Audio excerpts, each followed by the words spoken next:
Good evening, ladies. Good evening, ladies and gentlemen. The mayor has called the meeting to order. Councilmember Kaplan, Here. Councilmember De La Cruz, Councilmember Holloway, Here. Councilmember Kelly, Mayor Lindsay, Here. Councilmember London, Here. Vice Mayor Tainter. Here. We do have a quorum, Madam Mayor. With us this evening to give an invocation is Rabbi Yoel Caroline from Chabad of Key Biscayne. Please stand for the invocation.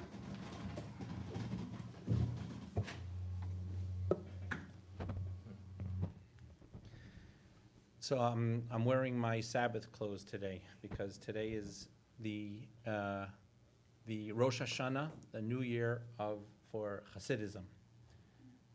And so I'd like to share the invocation with a thought about what Hasidism is and what Chabad is, and ask God to share that blessing with our community. Hasidism developed in Europe as a result of difficult times for the Jewish people, and it's a system and a theory of joy and passion in mission. That God put us here for a purpose, and we always want to seek to find joy in what we do, and we always want to remember that we're here for a purpose. So I'd like to, on this special day, it's also a time of gratitude for us as Americans. We're in a season of gratitude. I'd like to take the time to express gratitude to you, Almighty God, for the opportunities that we have as Jewish people and that we have as Americans, each of us to be free and each of us to exercise service. And I'd like to quote Viktor Frankl. Viktor Frankl said that the same way that there is a Statue of Liberty on the East Coast, we need a statue of responsibility on the West Coast, and to remember that the gifts that come with freedom that America offers come with also a responsibility to live in a mission. So I want to take the opportunity to thank each and every one of the council members and ask you, Almighty God, that you bless each and every one of them with the strength and the health to go forward.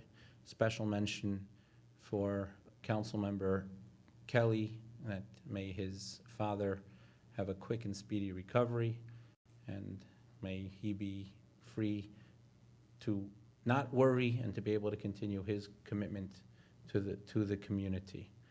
So, Almighty God, please give us the ability to feel gratitude, to express gratitude, to really appreciate what we have, and to use that to joyfully and communally all together work towards our purpose and our passion individually and as a community.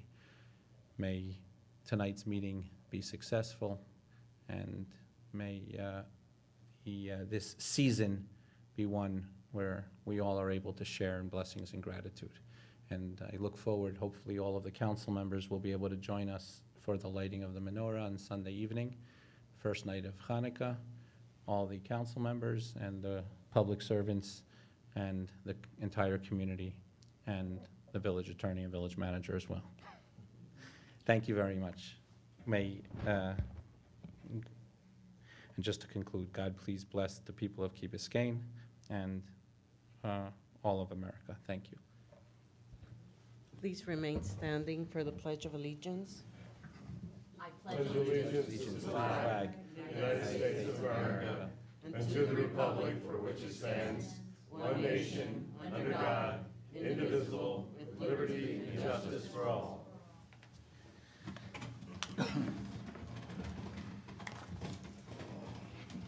First item on the agenda, the mayor, is your welcome. Thank you. Good evening, everyone. Today is the second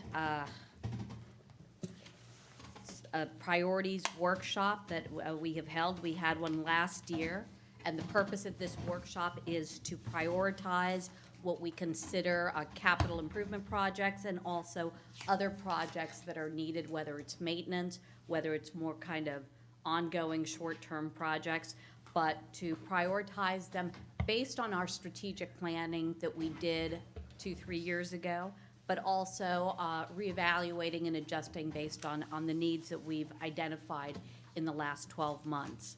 Now, last year, we did have, we did come up with a priorities list, and I will recap it for you all.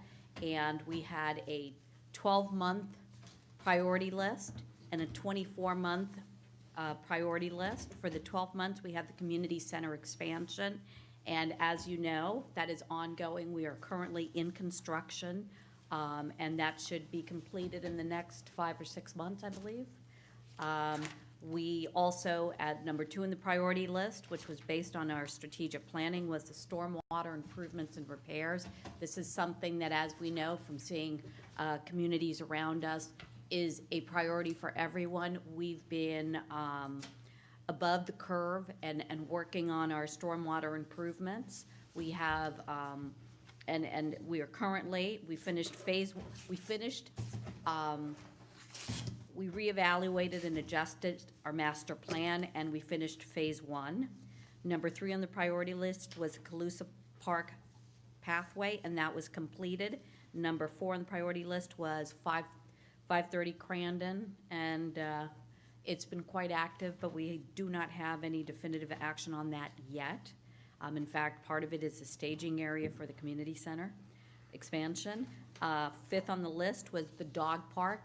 At the time when we made this list, we did not know where it would be located. As you all know, we got the assistance of consultants, and it was determined by all the consultants who analyzed this project that the best site, really the only site, would be the north park of the Village Green. That is where it's going to be located, and we are currently, today, is it on the agenda for today? We'll make a determination and start construction. Then now for the 24-month list of priorities, the Virginia Key playing fields. At the time, we did not know that the Marine Stadium would be as involved, and there would be so many other challenges on Virginia Key, so that is pending. Also renovations to the library to update it to a 21st century library concept. That is also ongoing. 3rd, purchase and development of the police parking lot. We are pursuing that as well vigorously. Mashta Flats project is part of this 24-month priority list, and it is close to completion. Beach restoration, the needs assessment has been done. Burring of power lines, we will have a workshop to analyze the pros and cons of burying the power lines on December 10th. Purchase of land is always an ongoing quest that we hope to be starting to address this evening. Parking issues is also on this, now we have a list of current statuses, just of council directives and community desires that were raised in the last year. Parking issues was something that was ongoing, that was not part of the CIP, but that we needed to really act on just for planning purposes, and we have a mobility study that's about to be completed. The desire to acquire or preserve the use of the beach club, that is also ongoing. New community center software, we have bids are being prepared. Street maintenance, partnering with the Presbyterian Church to use their green space. Street signs were completed, and that is pretty much what we have in terms of the priority list. So the exercise for tonight is to revisit these priorities, to reprioritize, and to add a list of items that we feel need to be properly timed and raised on the priority list for completion. So with that, we had asked council members to consider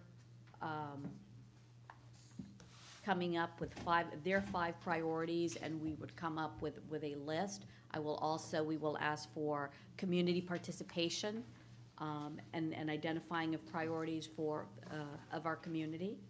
So with that, let me start. Frank, do you have a list that you would, do you want to be a little more fluid? Fluidity seems Okay. right to me. My list continues as we approach 2016 as it was in 2014 on some of the long-term projects. The parking behind the Village Hall, the library being singular among them in my mind. I'm interested in finally, we seem to have a different way of thinking about burying the power lines this year than we did 4 or 5 years ago. There seems to be less controversy about the feasibility and desirability of doing it. It seems more about the cost and the methodology and the contractor now. And so I'm interested in that discussion moving forward tonight. Fair enough. Theo? I think fluidity Okay. as well. Mr. London? No thanks. Jim? I'm fine. Okay. Tell you what, why don't we call on our residents? Cecile Sanchez.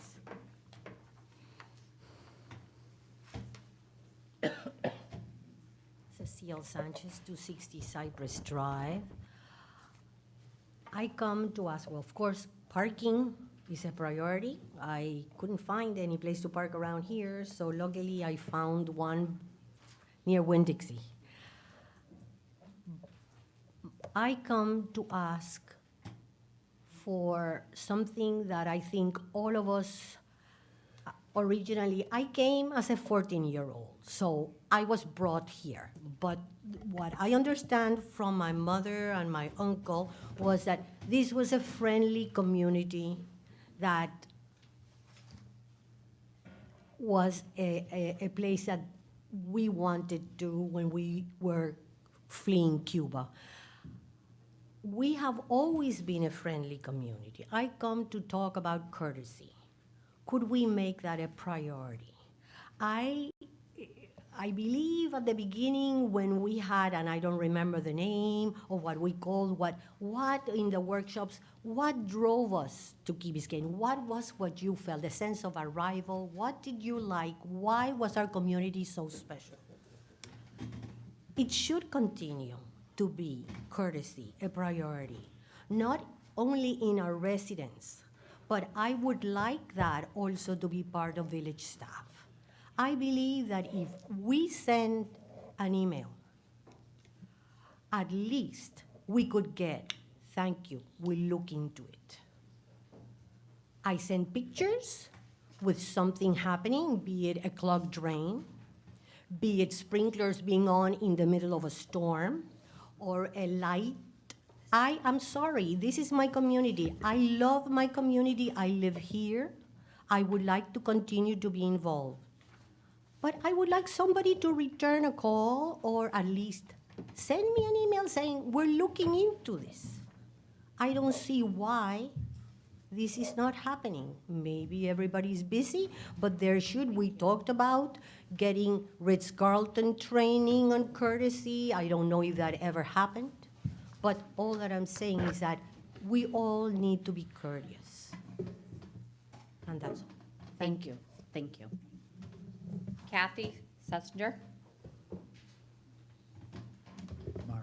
Yes. Yes. You get 2 for 1 right now because Cindy's the vice chair. We travel in pairs. Okay, Kathy Sussinger, 201 Galen Drive, Cindy Mize, 441 Harbor Drive. Key Biscayne, and we're representing the Key Biscayne Chamber of Commerce. We recently went through this process with Miami-Dade County Commission, who asked for our input for their strategic planning committee. And we came up with 5 issues that number 5 was preserving Virginia Key's critical wildlife areas, which I think here is our number 1 thing that we want for our village in the future. The other priorities that we had were beach renourishment, water rising and drainage. I know that you're working on the village stormwater drainage. It's been doing great so far, but you also have to realize that in 30 years, it might be difficult for people to get insurance. And then things will really change on the island if we don't do something to do the water mitigation. traffic mitigation. I know you're trying to do the best you can on that. And public transportation, which includes parking and parking directives. We understand that green space is a priority, but parking is a huge issue everywhere on this island. And we would like the village council to consider perhaps also looking at not only purchasing green space, but trying to find a place where we could put a parking structure so that we have enough spaces to accommodate those businesses so they can actually get customers to their business. And those are our 5 priorities. Thank you for your time, and thank you for doing what you're doing. Thank you very much.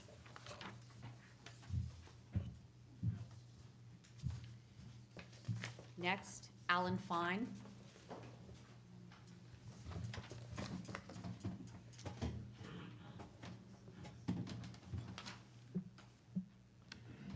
Thank you, Madam Mayor. Alan Fine, 525 Allendale Road. A few months ago, I had been before you and hinted at some ideas I had on ways you could spend some money.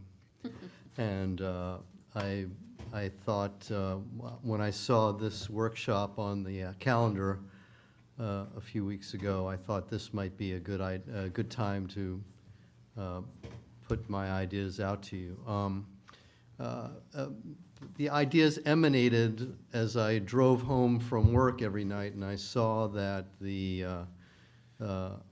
our fields, and I call them our fields, outside the Mast Academy, are being used by our citizens and their children just about every night. I think we can all agree that that turned out to be a very, very good deal for the school, but also turned out to be a very, very good deal for Key Biscayne. And as I noticed that, I heard a lot of clamor over the last few months about, mostly in terms of the discussion about 530, about and the dog park, about the potential of putting a theater at 530 or somewhere around the area. And it occurred to me, we're in a situation here where we just don't have much land on Key Biscayne for a theater or for any more structures. But I looked at, I always go back to Frank and what Frank was able to accomplish with the superintendent, and what a slam dunk success that has been for all of us in so many ways. So I had breakfast with the superintendent a couple of months ago, and I threw a couple of ideas his way, and he was very intrigued with both of them. One with regard to a theater, as I mentioned to you in public comments a few months ago, it seemed to me that we could get to our goal of having a meaningful community theater on Key Biscayne at a fraction of the cost by working with the Mast Academy, because they have an auditorium which is in need of updating and repair, but that's not used 90% of the hours of the calendar year. So if we went into another partnership with the school board, where we helped the school board turn that space into a real first-class black box theater like I'm overseeing at the Arts Center right now, that would be a win-win. We could build around I guess that's the east side of the school, to create a lobby and a box office area that could be used when we use the theater. We could take the shell inside and create a beautiful space in there, and obviously we could do all of that at a fraction of the cost of building a theater on Key Biscayne on land we don't have. So I would submit to you that would be a project that would be efficient, that would respond to the needs of the community, and would also continue creating what happens in communities all across the nation, which is where the local high school becomes another community center for the people of Key Biscayne. Along those lines, I've talked to the village manager, and again, I talked to the superintendent about the fact that our gymnasium is filled all the time, and the Mast Academy needs a gymnasium of its own. But once again, they could use the gymnasium a few hours a day during the 200 or so school days that are on the calendar. And that gymnasium could be available to the kids and adults on Key Biscayne the rest of the year. And I would submit that that would be a very, very thoughtful and efficient use of public funds as well. And again, as I've told you before, this is the time. Interest rates are still low, as I kept saying. They're still at historic lows, and for this community to not be taking full advantage of all that, along with the projects that our Land Acquisition Committee has been bringing to you, I think is, with all respect, a folly. We really need to get on all of these things. The superintendent, as is his wont, by noon the day I met with him, had his operations people call me. They loved working with us. They would love to work with us again, and they're ready to go. And I told them that, hopefully I could convince the council to be ready to meet them once again and get these projects done. And if there's anything I can do to help make this happen, I am there at your disposal. So thank you. Thank you. Can I ask you some questions Sure. about that? The current auditorium, is it used as a cafetorium? It's a cafeteria and an auditorium? No. It's just as an auditorium. Okay. And so it could really, it's not designed well, but it's a large. Vast. It's vast. It's vast, high ceiling space that, So it's not it doesn't, no. okay, good to know. It's not like the That- cafetorium over here. That was my, okay. Yeah. I didn't realize that. And second, Mast Academy students use our gymnasium now. Do they have the ability to contribute financially towards a joint venture, since they are using ours now? They currently, they have an existing need. Right. As a matter of fact, they're able to play just a handful of their home basketball games and volleyball games here because it's booked up almost all the time. So I think this year we have 4 or 5 games that are getting played there, but most of their games, they have their home games at Terra High School, wherever the hell that is. I believe it's Northwest, but most of their games aren't here. But I think the school board would talk to us about working with us on the budget of a gymnasium.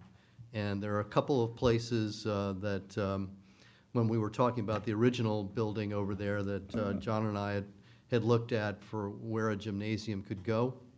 And again, it makes a lot of sense. We're still, like many of our needs on Key Biscayne, we have more kids and adults than we have space available for them to play. So I think that could work. Thank you. Okay. Thank you. Yes, I'm sorry, Jim. Alan, don't go away. I know that former Vice Mayor Davy also was talking about the gymnasium, when he was on the council. Mm-hmm. I think he was part of a committee at the Mast Academy where the parents looked into a gymnasium, and some wanted it, some didn't. Do you have any idea where that went, or, because I think what you're saying, Mm-hmm. the auditorium they have is not used for any sports. Right. Right. And if we were to do another deal, 50-50 deal like we did, with the Mast Academy, Mm-hmm. it could be almost a win-win for both parties.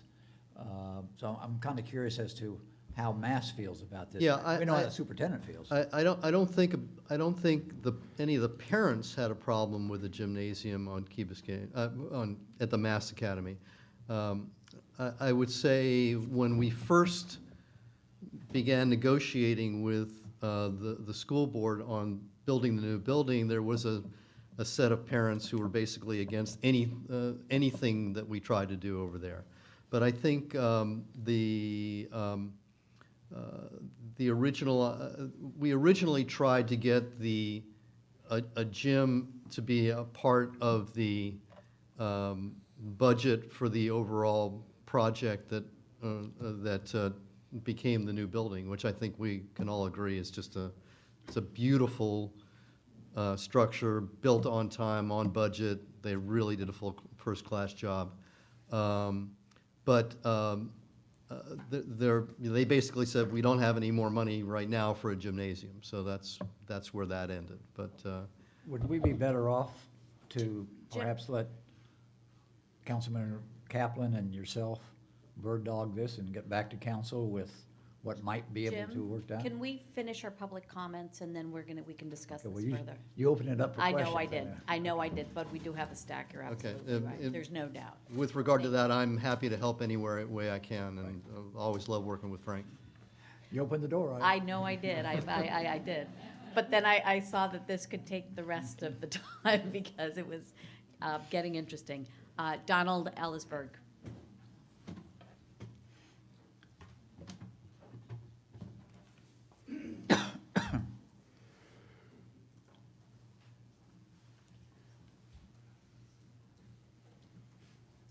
Good evening, council members, mayor. I'm Don Ellisberg. I live at 177 Ocean Lane Drive, and I'm here today on behalf of the Key Biscayne Condominium President's Council, which has a long list of items that, of course, we're interested in, but we only have a few that I want to mention this evening. The first one is, of course, the continued concern about getting the traffic light problem taken care of. We know that everybody has been duly working and they have been studying this thing, I guess, to death. It's been about a year now, and we want to suggest and support the notion of the village kind of advancing or fronting the money and just getting it done. Whatever it will cost to do whatever system we're now in agreement needs to be done.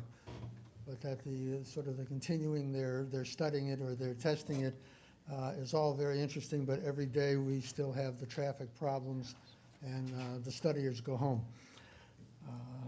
The second item is one that we continue to point out as a priority that needs attention from the village, and that is whatever the committees or whatever anybody's going to do to try to deal with the school.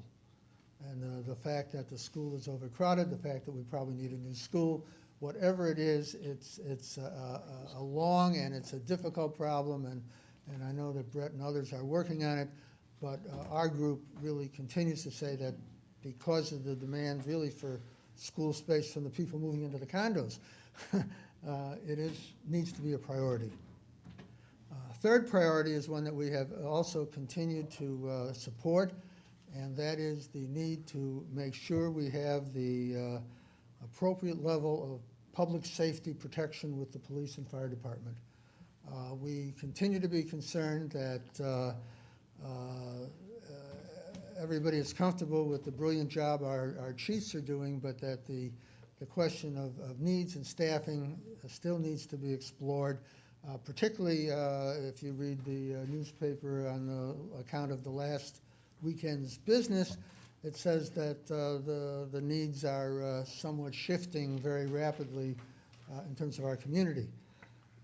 And the final one that I just wanted to mention is that we do think that, again, on the priority list, and I know that the manager and others are working on it, is this climate change and the rise in sea level, which many of us notice on high tides come in to visit our lower level garages and so forth. And And those are only a few of the items, obviously, but we wanted to come and support the council in the kinds of things they are doing in this area, and the mayor and our president, Tony Camacho, specifically asked if I would come and make this presentation this evening. Thank you very much. Thank you. Sharon McClatchy?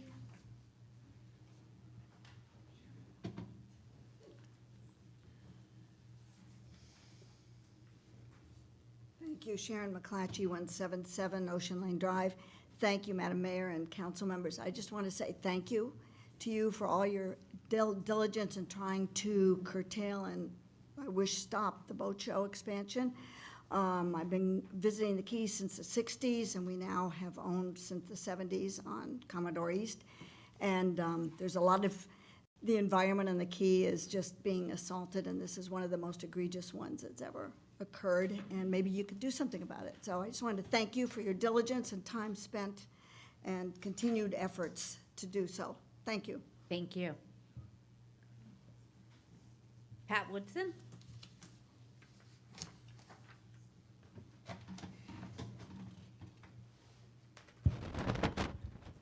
Hi, Pat Woodson, 940 Mariner Drive. Hello, all of you. Well, I want to thank you again for engaging ETC Institute and for a comprehensive citizen survey on needs and priorities. They've proven 3 times, of course, to be like a virtual crystal ball for us. And of course, the results show that 2/3 of the community feel that 2 out of the top 3 most urgent priorities are acquisition of land, which we know. So I urge you yet again to move forward, take action, take advantage, as Alan says, of these wonderful low interest rates. And for parks, small, medium, and large. And then I would also add a suggestion for another priority for our list to ramp up very quickly for a comprehensive, innovative drug abuse program for all of the kids on Key Biscayne. Thanks again. Thank you. And Patricia Romano. Good evening, Patricia Romano, 361 Beechwood. Thank you, Madam Mayor. Thank you, council members, for being here, spending your time here instead of home. This is the perfect time for this because this is Christmas. And you know, when I was little, I used to do a very, very long list, and I will only get like 1 or 2 items. But it's fun. First of all, I agree with Ceci about the courtesy and the being nice to each other. I think we can work on that. And the chamber, Kathy and Cindy, we are trying to organize a committee to start working with the schools, so we would like to have your support on that. Second, the idea about Mast Academy, I think is one of the best ones I heard later, because the school has been such a success, and we really should look into that because we don't have the space here. The space we will get here, it should be open space, and that also will alleviate a little bit the traffic, because for each lot that we have open and green, we have at least, I've been counting around, 5 or 7 cars that won't be in Crandon at 7 o'clock in the morning. So I think those should be the priorities here. Thank you. Thank you. Thank you all for your input. And I'm going to open these items up for discussion with council. Now, yes, Jim. Just a quick question of the, Brett, maybe I put you on the, go ahead. right? It says for the council meeting, please Because come you up. put land acquisition, I'm sorry. My fault. May I? Absolutely. Sorry. Bradley Newsom, 345 Pacific. Sorry about that. Thank you for your work. That's the most important thing, and keep doing a good job, which y'all have been doing. My first priority, I ask it to be yours, is to continue hiring and keeping the best people that work for us. The Parks and Rec, Fire Department, Police Department, they do a very good job, and let's keep it that way. The island is a small island, and we have too many people. We have too much development, and we don't have enough green space. So my priority, and I hope it's one of y'all's, is to buy land. And it's all of the above. We need land. And I ask you to be open to thinking outside the box. So, thank you. Thank you. Do we have any more comments? I will close the public. Oh, please. John will let you slide. You can do it afterwards. Thank you very much. I'm sorry. John Hoffman, 260 West McIntyre, Key Biscayne, Florida. Thank you very much. I was here at the mobility study several weeks ago, and this was a special project meeting. You had said to bring up the topic that was brought there about the possibility of doing some type of extension of the green paint that's being used on the bike lanes that the county's paying for now into the village, possibly down to Bill Baggs Park, and also the vibratory strips along with it. And I know I've been in touch with Mr. Gilbert and Tony Brown, and I think as of yesterday, some proposals were made to the village as to putting that potentially as an item for discussion and implementation. Now that the contractors are out there to assist with the mobility study. Absolutely. Thank you very much. Thank you. Yes. Joe, do you have a comment? Jackie, that's you. And again, please sign up, fill out a comment sheet afterwards so that we need it for our records. Thank you. Jackie Kellogg, 115 Sunrise Drive. I just came at the spur of a moment because it's such an interesting agenda item. I was just curious to know if there are any investigations going on about what is going to happen to, for example, the Crandon Park side, both sides, the tennis area, and the Crandon Park where the existing fields are, and possibly whatever they're going to be doing with the boat show, and if we would be able to access that as playing fields or recreational fields, because at one time the bond issue for Crandon actually had on it that a playing field was going to be open to the public. And I'm not very current on the situation with the renovations of Crandon Park, if that's even a possibility. And we continue to hear that the city of Miami is thinking about developing some kinds of fields where the stadium is going to be. And so our concern in youth athletics is, are we going to be able to access that? And should we try to inquire more about being able to use that space? On Crandon or on Virginia Key? All over. All of it? Okay. Yeah. Okay. Okay, thank you. Thank you very much. We'll be closing the public comments. I'll be opening discussion for council. Frank, did you want to start?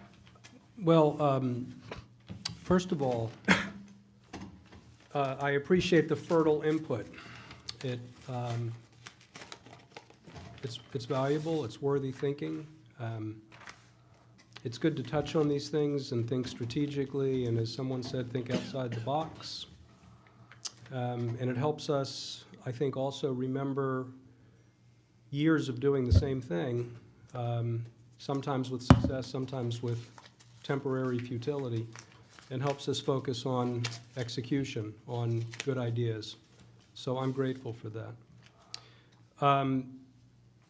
Couple thoughts on Alan's suggestions. First, in response to your question about the parents, everyone will remember that there was a cadre of parents at Mast, I called them the Luddites, that were opposed to everything, as Alan said, that we wished to do initially. That group of parents had a steering committee that was ad hoc, but omniversally present at all of the meetings, including with the school district. That ad hoc committee wound up negotiating with me, and their ask, which we couldn't do at the time, was to give them a gym. The rank and file among the parents, to my knowledge, wanted a gym, if not unanimously. I don't recall a single person not wanting a gym. The question was where, when, and how much.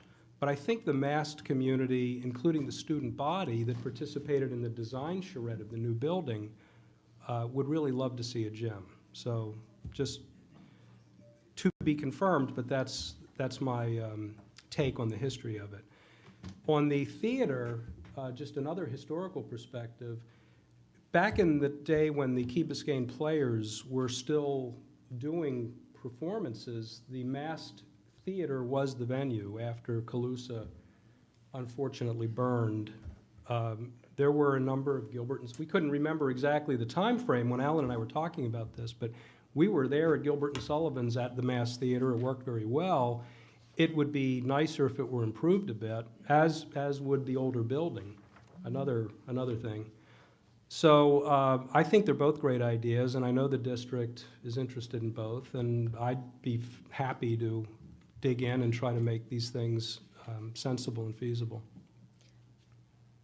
Have we ever considered improving, and I don't know if the room, if it works or if it's just not possible, the theater or the cafetorium in the middle school, is that just not viable? No? Okay. That'd be a big reconfiguration. Well, I don't know. Now, I think that the challenge is, and the feedback that we got from our residents is that should we be focusing on the K through 8 and building there before we build a gym for Mass? And I think that's the analysis we need to really make. The theater is existing, or the auditorium is existing, and that may be something that is not very costly, but building a gymnasium, it may be, third on the priority list after dealing with K through. I'm just spitballing, but that's just, I think, part of what we've discussed in the past. That's an important spitball. Yeah. Frank, you think they'd bite on a 50-50 deal? I hope at worst. I think that it's conceivable that we could do a little better than that, I think. It's a to be determined. There is a location for the gym, and there's some rough budgeting on what it would take to build a gym. I don't think it's an insignificant project, but it's a doable project.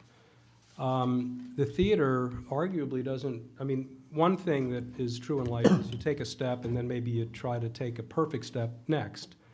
It's conceivable that we could simply, maybe with a little window dressing, start using the theater, as Alan had suggested, straight away and not invest substantial cost. That spitball that you floated is important. Yep.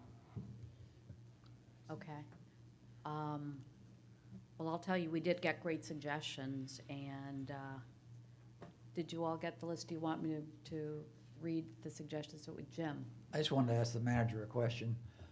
Beach renourishment's on our priority list, but we postponed it until, I think, 2017. We still have that open permit that we can utilize. And the reason we postponed it, because we hadn't lost any significant beach space since our last renourishment.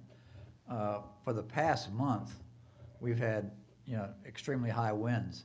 I have not been able to get to the beach. I have no idea, do we still have a beach? How do we stand? And is that changing our thinking as to when we need to do renourishment? Because I've kind of got my Ricky Garcia hat on tonight, in that area. If I may, yes, we've been significantly hammered the last, Mother Nature hasn't been good to us. There is